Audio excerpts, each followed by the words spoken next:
Hello everyone, আসসালামু আলাইকুম। Welcome to my new blog video. যেহেতু রেগুলার ভিডিও করি সেহেতু ট্রেন্ডিং ফলো করাটা আমাদের একটা দায়িত্ব। এটা অনেকেই হাস্যকর মনে হলেও এটা কিন্তু সত্যিই আমাদের দায়িত্ব। আসলে ট্রেন্ডিং ফলো না করলে ভিডিও ভাইরাল করা খুবই কষ্টকর। সো কথা না বাড়িয়ে চলুন আসল ভিডিওটা শুরু করা যাক। আজকে কিন্তু আমি কাচের চুনি বানাবো। কি দিয়ে বানাবো বলেন তো? খুবই সহজ উপকরণ দিয়ে বাড়িতে আপনারা কিভাবে সুন্দর সুন্দর কাচের চুড়ি তৈরি করবেন আজকে দেখাবো সেই ভিডিও। গাইস, ভিডিওর শুরুতে কিন্তু মন মানসিকতা খুবই ভালো ছিল, কিন্তু ভিডিওর মাঝখানে এসে মন মানসিকতাটা খুবই খারাপ হয়ে যায়। কেন বলেন তো? আসলে আমার চুড়িটা পারফেক্ট হয়নি, কারণ হচ্ছে বোতলগুলো হচ্ছে বড় ছিল আমাদের। তবে চুড়িগুলো বানিয়ে আমার যেটা মনে হলো ছোট বোতল দিয়ে বানালে কিন্তু খুবই সুন্দর হবে।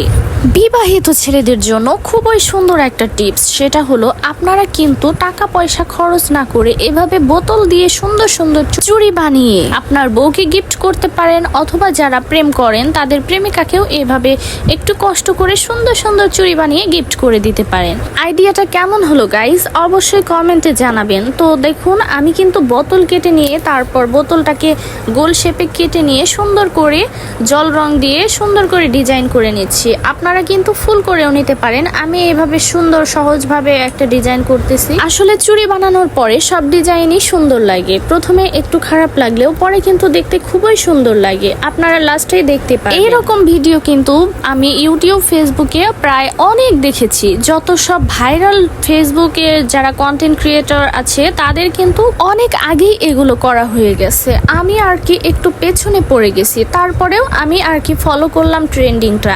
আমার ভিডিওটা যদি ভালো লেগে থাকে অবশ্যই আমার পেজের সাথেই থাকবে। দেখুন, আমি কিন্তু বোতল প্রথমে কেটে এরপর জল রং দিয়ে সুন্দর করে ডিজাইন করে নিয়েছি নিজের হাতে। এরপর ডিজাইন করা হয়ে গেলে আমার রংটা শুকিয়ে আসলে আয়রন মেশিনটা একটু গরম করে এরপর বোতলের এপিট ওপিট এইভাবে আস্তে আস্তে করে ধরতে হবে। একটু একটু করে দেখবেন তাপে উনে যাবে। এপিট ওপিট বারবার এপিট ওপিট করতে হবে, এতে আপনার চুড়িটা পারফেক্ট হবে। এক পাশে বেশিক্ষণ করলে আপনার চুড়িটা কিন্তু পারফেক্ট হবে না, আঁকা বাঁকা হয়ে যাবে। সেই জন্য এপিট ওপিট করতে হবে একটু পরপরই। সারাদিন আসলে এই সাজেই আমরা শুটিং করেছি। রাস্তায় গিয়ে রাস্তার পাশে বেশ কিছু ভিডিও বানিয়েছি, বাড়িতেও কিছু ভিডিও বানিয়েছি। এরপর লাস্টে ক্লান্ত হয়ে রুমে এসে শাড়ি খুলতে যাব, তখনই আমার মনে পড়ে গেল যে এই ভিডিও না করতে চাইলাম, এই ভিডিওটা তো করতেই হবে। এমনিতেই অনেক পেছনে পড়ে গেছি। যাতে কি আমাদের মেনে নিবে, যাদের সাথে ভালোভাবে সম্পর্ক রাখতে হলে অবশ্যই ট্রেন্ডিং ফলো করতে হবে গাইস। আপনারা কি বলেন? আমি কি ঠিক বললাম নাকি ভুল বলে ফেললাম? অবশ্যই জানাবেন। দেখুন, আমার চুড়িটা কিন্তু মাশাল্লাহ ভালোই হয়েছে। এই চুড়িটা বানাতে গিয়ে কিন্তু খুবই সাবধানতা অবলম্বন করতে হবে, কারণ একবার যদি আপনার এটা বোতলটা কাটতে গেলে হাত কেটে যায় তাহলেও কিন্তু আপনার প্রবলেম হয়ে যাবে, কাজ কামে সমস্যা হয়ে যাবে। আপনাকে অনেকেই অনেক কিছু বলবে যে অকাম করতে যায় হাতটা নষ্ট করছে। আসলে লাস্টের দিকে আমি এটাই বলবো যে এটা একটা অকামি, যেরকম একটা চুরি হয়েছে এটা পড়ার যোগ্য না ভাই। লজ্জা পেলাম আমি লাস্ট মুহূর্তে। আসলে আজ পর্যন্ত আমি যতগুলো ট্রেন্ডিং ফলো করে ভিডিও বানিয়েছি সেই সব ভিডিওই আমার কাছে অকাম মনে হয়েছে, কারণ হচ্ছে সেই সব ভিডিও কোনো কাজেরই না। এর আগে যে একটা ট্রেন্ডিং ভাইরাল হয়েছিল সেটা হচ্ছে পানির মধ্যে হলুদ ঢেলে দেওয়া।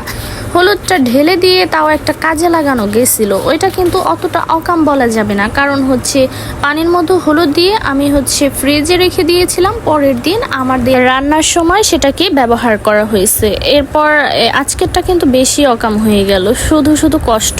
যাই হোক, লাস্ট মুহূর্তে একটু খাওয়া দাওয়া করে নিলাম, মিষ্টি মুখ করে নিলাম, যেহেতু মন খারাপ, মিষ্টি খেলে মনটা একটু ভালো হবে। আজকের মতো এই পর্যন্তই। সকলেই ভালো থাকবেন। আল্লাহ হাফেজ।